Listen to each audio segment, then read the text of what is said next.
great? Isn't it great to be seen? Let's hear it for yourselves. Clap for yourselves for leaving the house, coming out. That's right. You could be anywhere in the world, and you guys are here at the beautiful Comedy and Magic Club. What a choice. What a choice you guys made. I'm thrilled that you're here. My name is Lydia Popovich. My pronouns are she, her, confident bitch. Yes, thank you. Thank you very much. Thank you. It is important. Representation is important. I'd love to be identified properly. I'm a very confident woman. Maybe a little too much. Maybe a little too much, you know? I like to refer to my confidence level in the third person as Jolene. Yeah. Because I will steal your man just because I can. She's like, take him, girl, take him. I'm done. She just rolled her eyes. I love that. I love it. It's true. And listen, I know that that's a bold statement coming from someone who looks like me. I do know what I look like. Big old fat girl standing up here. I love saying that out loud because it makes people so nervous. You guys got all quiet. I heard one person go, no. The rest of you are like, oh, good, she knows. Yes, yes, I know. It's not a secret. I didn't just wake up fat and beautiful one day. Do you know what I mean? Like, this is a lifelong journey. We've been working at this for quite some time. I've never been a thin person, not even when I was young, never been a thin person. Never want to be a thin person, you know what I mean? Being fat's fun. I love it, you know? Never want to be thin. That stuff seems cold. You ever see skinny people? They're constantly freezing.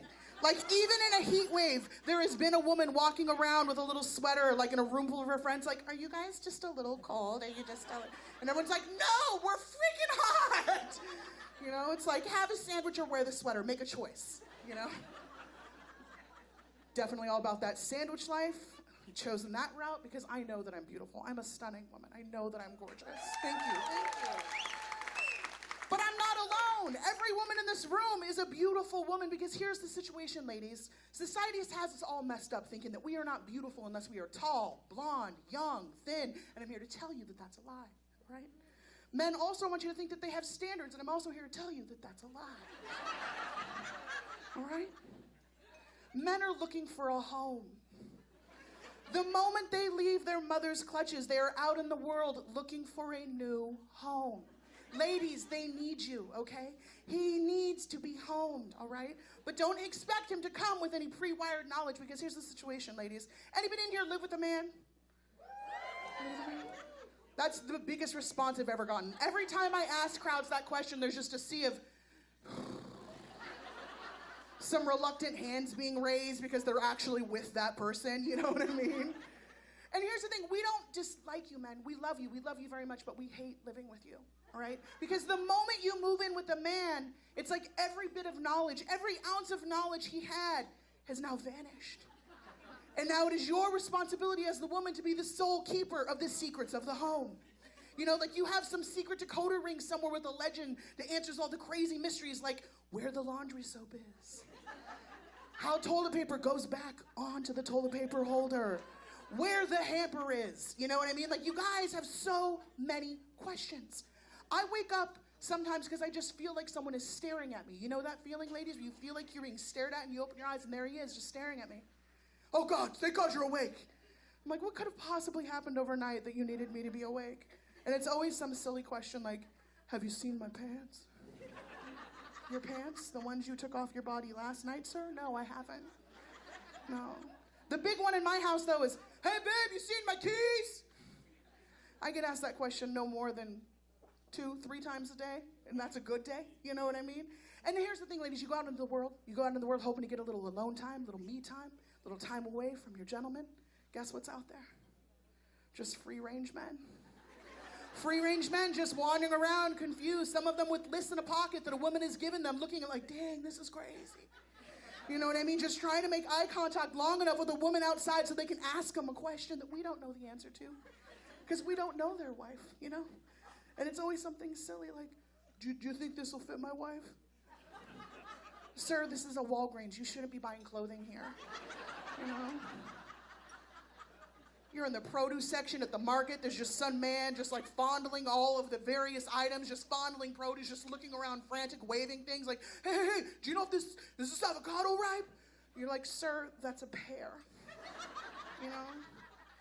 This isn't really even a joke. It's just sort of like a PSA to men just to like, we don't know. We don't have all of the answers. Just like, you're gonna need to do some of this work. That's just the reality of it. Like, I'm so ready to be older. Like, I'm 45. I turned 45 actually in 3 weeks, and I'm excited about it. Thrilled. Thank you.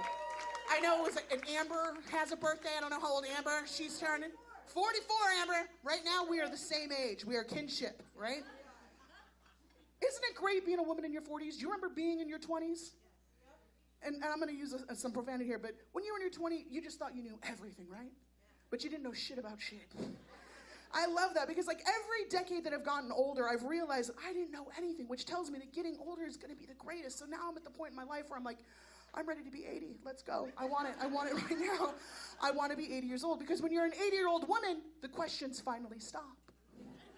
You know, your husband's dead.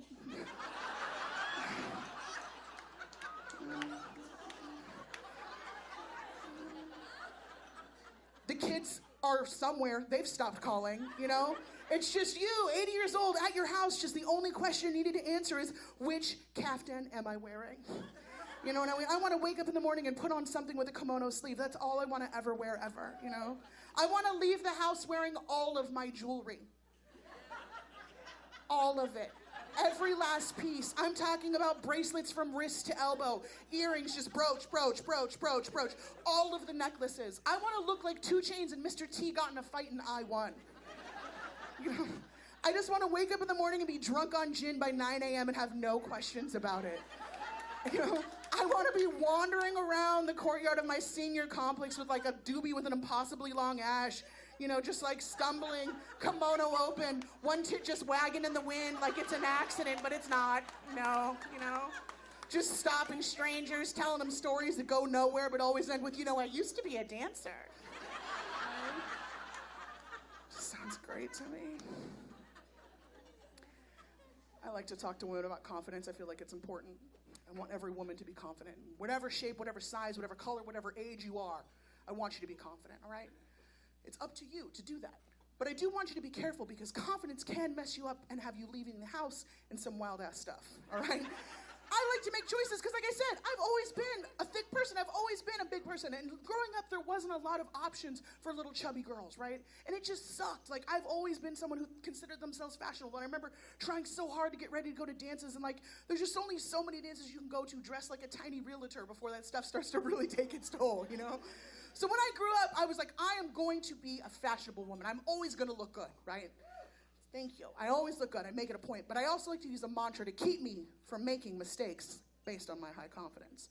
And that is by Coco Chanel. She says, before any woman leaves the house, they should stop, look in the mirror, and take one thing off, right? Make sure you're not over-accessorizing. You're not doing too much.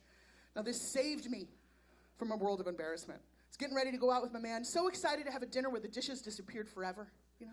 Put on a cute red dress, and it wasn't enough, so I started accessorizing.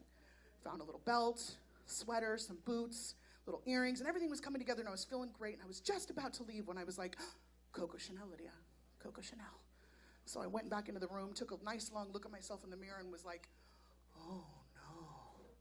Closed my eyes, took another look, because I wanted to make sure what I saw was actually real. And I looked, and I got to about here, and was like, oh no. Girl, you look like Santa. And I did. I had on a red dress. I put on a thick 3-inch patent leather black belt with a gold buckle. I had black boots with gold buckles. I had on a white sweater with fur trim. I looked like Santa. I had to look myself in the mirror and be like, girl, you gotta change this whole outfit. You are not this kind of ho-ho-ho. Thank you so much. My name is Lydia Popovich. Let's keep this night moving in the right direction. Are you guys ready to continue having some fun? We've got so many great comics tonight. That's right. We got another one coming to the stage right now. He's so very funny. You guys are going to absolutely love him. Put your hands together for Mr. Jason Collins.